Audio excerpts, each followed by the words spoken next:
अस्सलामुअलैकुम dear students. मैं हूं आपकी फ़िज़िक्स टीचर रिमशा अज़ीज़ और आज हम लोग डिस्कस करेंगे limitations of Bohr model. Bohr model जिससे पहले वाली वीडियो में हम लोगों ने डिस्कस किया था कि बोहर मॉडल क्या होता है या बोहर मॉडल को किस तरह से हम लोग जो है वो उसका कौन कौन सी ऐसे मतलब उसके फ्लॉज थे या कौन कौन सी उसमें खामियां हैं, उस चीज़ को हमने डिस्कस करना है। उनको बोला जाता है लिमिटेशन। लिमिटेशन आमतौर पे आपको एक क्वेश्चन ऐसे बोर्ड के ऊपर में आ सकता है कि write the drawbacks of Bohr's model या write the defaults in the Bohr model या write the defects in Bohr model या write the limitations of Bohr model. कौन कौन सी ऐसी खामियां थी बोहर मॉडल में जिसकी वजह से वो रिजेक्ट हो गया। तो बच्चों सबसे पहले तो आपने याद वैसे तो नंबर ऑफ वैसे 4 मेजर आपने याद रखनी है। 4 जो इंपॉर्टेंट शॉर्ट क्वेश्चन में आता है तो 4 लिखे।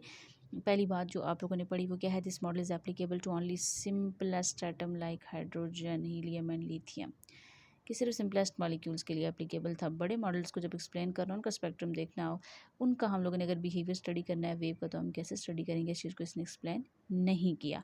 तो this one is first fault in Bohr's model. ठीक है, नेक्स्ट आपको आता है does not explain why orbits of electrons taken as circular while elliptical orbits are also possible. कहते हैं कि ज़रूरी नहीं है कि सर्कुलर ऑर्बिट ही बने, इलिप्टिकल ऑर्बिट भी तो बन सकता है। तो इस चीज़ इलिप्टिकल ऑर्बिट को बनने का इनके 3 डायमेंशन से मुराद है यहाँ पे, उस चीज़ को भी इसने एक्सप्लेन नहीं किया। These are 2 faults. And next third one पे अगर हम मूव करते हैं तो वो क्या आपके पास, it does not explain fine structure of lines even in hydrogen atom. वो भी किसने बताई, मैं फाइन स्पेक्ट्रम की अगर बात हो, डिब्राय ने बताई। बोहर ने उसका भी कॉन्सेप्ट नहीं दिया। ठीक है, द नेक्स्ट बात है कि does not explain, it does not say anything about relative intensities. Intensity का कोई कॉन्सेप्ट भी बोहर मॉडल ने नहीं दिया। तो ये बेसिक 4 अजम्पशंस थी। नेक्स्ट अब हम मूव करते हैं 5th वन पे। 5th वाली क्या अजम्पशन थी, क्या मतलब लिमिटेशन थी, क्या खामी थी, उसको हम देखते हैं अब। अच्छा बच्चों, तो 5वीं जो है वो क्या थी कि डज़ नॉट एक्सप्लेन, ठीक है, does not take into account of wave properties of electron. तो वेव नेचर किसने बताई, हमें डी ब्राय ने बताई। बोहर ने वेव पार्टिकल्स को भी, वेव नेचर को भी इलेक्ट्रॉन की डिस्कस नहीं किया। फिर कहते हैं कि it can not explain the splitting of spectral lines under effect of magnetic field and electric field. यानी कि मैग्नेटिक फील्ड के इफेक्ट में जब मैग्नेटिक फील्ड लाइन बनती है तो उसको क्या बोला जाता है, जीमन इफेक्ट। यानी कि जीमन इफेक्ट और जो इलेक्ट्रिक फील्ड के अंदर बनती है तो उसको बोलते हैं स्टार्क इफेक्ट। इन दोनों चीज़ों को इसने एक्सप्लेन नहीं किया।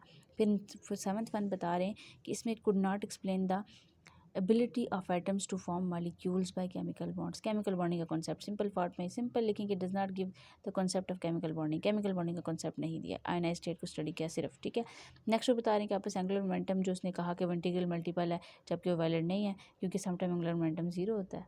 ठीक है, उन्होंने कहा कि angular momentum h/2 pi is not valid, valid ही नहीं है। क्यों, because sometimes angular momentum of the orbit is 0, क्योंकि समटाइम एंगुलर मोमेंटम क्या हो जाता है, 0 हो जाता है। ठीक है, फिर कह रहे हैं कि इसने हाइजेनबर्ग प्रिंसिपल को वायलेट किया। ठीक है, and mainly the whole assumption was fall, इसी उसी की वजह से इसकी पूरी अजम्पशन किस में चली गई है, फ्ला में चली गई है। ठीक है, कहते हैं कि it was based on idea of planet dimension. इसने प्लैनेट डायमेंशन का आइडिया दिया था, जबकि वो 3 डायमेंशन का आइडिया देते हैं हाइजेनबर्ग। नेक्स्ट बात करें कि it also can not predict the exact position in velocity of electron. Velocity of electron को डिस्कस नहीं कर सके। तो this is all about today कि हम लोगों ने 10 मेजर जो लिमिटेशंस थी आपके पास बोहर मॉडल की वो डिस्कस की, और आज हमारे पास बोहर मॉडल कंप्लीट हो जाता है। सबसे पहले हम लोगों ने बोहर का स्पेक्ट्रम स्टडी किया। हाइड्रोजन स्पेक्ट्रम बोहर के मुताबिक क्या है, हाइड्रोजन एटम को किस तरह से पढ़ा जाता है, बोहर मॉडल क्या कहता है हाइड्रोजन एटम के बारे में, और उसके बाद उसके लास्ट पे लिमिटेशंस क्या क्या थी, खामियां क्या क्या थी, ये चीज़ हम लोगों ने सारी स्टडी की। तो बच्चों ये हमारा आज का टॉपिक था। होप्स हो कि आप लोगों को समझ आ गया होगा। नेक्स्ट आने वाली वीडियो में इंशाल्लाह हम लोग नेक्स्ट टॉपिक की तरफ मूव करेंगे। काइंडली वीडियो को लाइक करें और चैनल को सब्सक्राइब करना ना भूलिएगा। Thank you so much for watching Tulips Tuition Centers, Academy of Sciences lectures. Thank you so much.